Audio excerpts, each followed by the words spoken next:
Fala, jovenzinhos! Mais uma vez eu digo para vocês que é um prazer imenso estar reunido com vocês, gravando essa aulinha de física, para que aí da casa de vocês possam brincar, compartilhar e se divertir com a ciência mais linda, fantástica, sensacional e apaixonante de todas, que é a física. E, jovenzinhos, eu vou usar essa aula de hoje para nós discutirmos alguns exercícios juntos, tá bom? Eu escolhi 2 exercícios teóricos primeiro, a gente poder discutir um pouquinho da teoria e discutindo essa teoria também, talvez algumas dúvidas que tenham aparecido aí enquanto vocês estavam estudando vão sendo sanadas, tá bom? Então eu convido vocês a abrir o livro de vocês na página 164, livro 1, frente B, página 164, tá bom?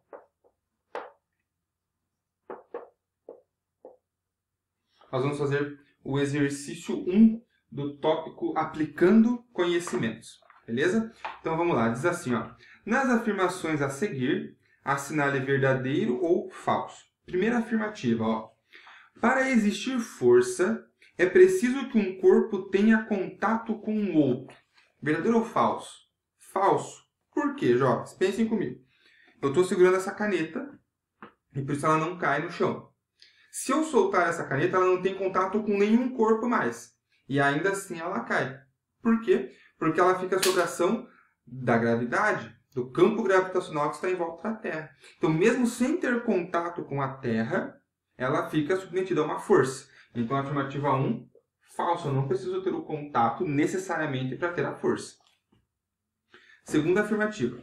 Para existir força, são necessários 2 corpos. Sim, um corpo exerce força sobre o outro. Pode ser que tenha ou não contato, mas sempre é um corpo exercendo força no outro. Então, a afirmativa 1, verdadeira. Afirmativa 3. Com base na física, está correto afirmar que um corpo possui muita força. A física nunca disse isso, né? Pegadinha do capeta para levar a gente para o inferno. Então, a afirmativa 3, falciane também. Afirmativa 4. Um corpo pode aplicar força em outro corpo sem ter contato. Verdadeiro, foi o que eu falei para vocês agora da caneta, né? Eu soltei a caneta e a Terra exerceu força sobre a caneta e ela caiu. Então, afirmativa 4, verdadeira. Próxima afirmativa. Em uma mola, a deformação que ela sofre é proporcional ao módulo da força que causou a deformação. Em uma mola, a deformação que ela sofre é proporcional ao módulo da força que causou a deformação. Vamos pensar. Ó. Eu disse para vocês que a força elástica ela é menos K vezes X. Se eu aumento a intensidade de força, aumenta a deformação que a mola sofre. Então, verdadeiro, né? Se eu aumento a força, aumenta a deformação. Então, essa deformação ela é proporcional à intensidade da força que foi aplicada. Beleza? Isso a gente vê pela própria equação da força elástica. Próxima afirmativa. Força normal e força de atrito são componentes de uma mesma força de contato entre 2 corpos. Verdadeiro? Eu tenho uma força de contato total, normal e atrito são as componentes. Pode acontecer da força de atrito ser 0, se não estiver na iminência do movimento do corpo, porque o coeficiente não vai estar interagindo com o corpo naquele instante. Mas sim, sempre são essas 2 componentes. Então, próxima afirmativa, verdadeira também. Sequência, nós vamos ter a 7ª afirmativa. A força de atrito é sempre contra o movimento do corpo. Posso dizer que verdadeiro, jovens. Eu disse para vocês na aula que nem sempre ela se opõe ao movimento do corpo.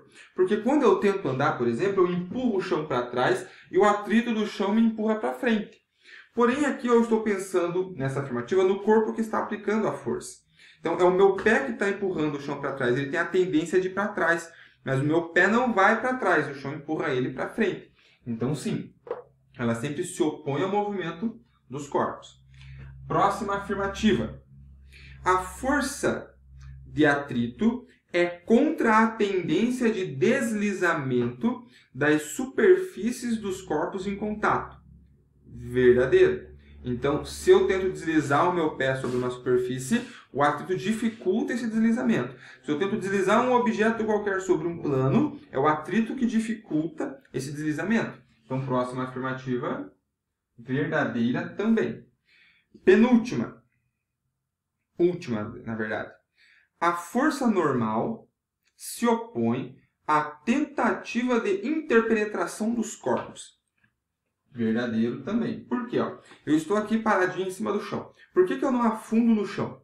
Porque existe a força normal que empurra o meu corpo para cima. É ela que não permite que eu penetre no chão, que eu afunde no chão. Quando você senta numa cadeira, por que o bumbum não passa pela cadeira e você não cai ao chão? Porque tem a força normal aplicada no nosso corpo que empurra o bumbum para cima. Então, sim, a força normal é a força que impede que um corpo atravesse outro, penetre outro. Tá bom? Então, essa fica a sequência para o exercício 1 desse tópico. Beleza? Nós vamos fazer mais um exercício teórico, jovens, que é o exercício 9, também do Aplicando Conhecimentos, tá bom? Só que o exercício 9 está na página 166.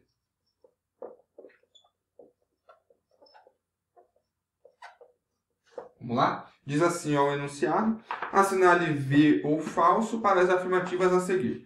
Primeira afirmativa. Um menino joga uma pedra em uma janela, quebrando um dos vidros. A pedra, entretanto, chega intacta à parte interna da casa. Nesse caso, a força aplicada pela pedra no vidro é maior que a força aplicada pelo vidro na pedra. Mentira! Pegadinha do capeta para levar a gente para o inferno. Falciane. Por quê, jovens? Terceira lei de Newton, ação e reação. Se você aplica uma força em um corpo, esse corpo responde aplicando a mesma intensidade de força em você. Então, se a pedra aplicou uma força X no vidro, o vidro aplicou a mesma força X na pedra. Beleza? Então, afirmativa 1, falsa. Afirmativa 2. Quando um carro bate em um poste, ele amassa por quê? Ao mesmo tempo em que ele aplica uma força no poste, o poste aplica uma força nele. Verdadeira, ação e reação. Sempre que você aplica uma força em um corpo, esse corpo também aplica uma força em você. Terceira afirmativa. Um homem tenta, sem sucesso, empurrar uma enorme caixa em um plano horizontal. Isso se deve ao fato de a força de ação aplicada pelo homem se equilibrar com a sua respectiva reação, o atrito. Mentira, jovens. Afirmativa falsa. Por quê? Ele está falando que a força que o homem está aplicando equilibra com o atrito. Isso realmente acontece. Só que o atrito não é a reação da força que o homem aplica nessa enorme caixa. Quando o homem aplica a força na enorme caixa, a reação é a caixa aplicar a força no homem, não o atrito no contato com o chão. Tá bom? Por isso que essa afirmativa é falsa. Quarta afirmativa. Um corpo em queda livre está unicamente sob a ação da força-peso, que não possui reação. Se eu desprezar a resistência do ar, eu posso dizer que sim, que ele está submetido só à ação da força-peso. Só que a força-peso possui sim reação. Toda força tem uma reação. Toda ação tem uma reação. Então, toda força vai ter uma reação, ou seja, as forças sempre aparecem aos pares. Portanto, essa afirmativa 4 também vai ser falsa. Quinta afirmativa. Um corpo em queda livre está unicamente sob a ação da força-peso, cuja reação está aplicada na Terra. Verdadeiro. Jovens, a Terra puxa o nosso corpo para baixo e a reação é o nosso corpo puxar a Terra para cima.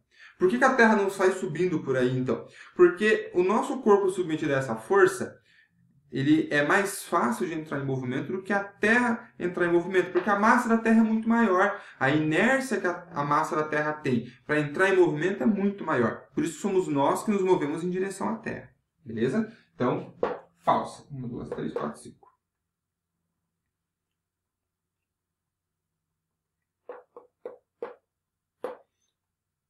Essa que eu falei agora é da Terra, então é verdadeira. Perdão, coloquei errado aqui. Verdadeira. Beleza? Sim, a reação está na Terra. Próxima afirmativa. Um corpo está em repouso sobre uma mesa horizontal. Nesse caso, a força normal é a reação da força-peso. Nunca, jamais, em hipótese alguma, não acreditem nisso. Não é verdade, jovens. A força-peso e a normal nunca vão ser par, ação e reação. Nunca, beleza? Então essa afirmativa aqui é falsa. Nunca força, peso e normal vão ser par, ação e reação. Tá bom? Afirmativa seguinte.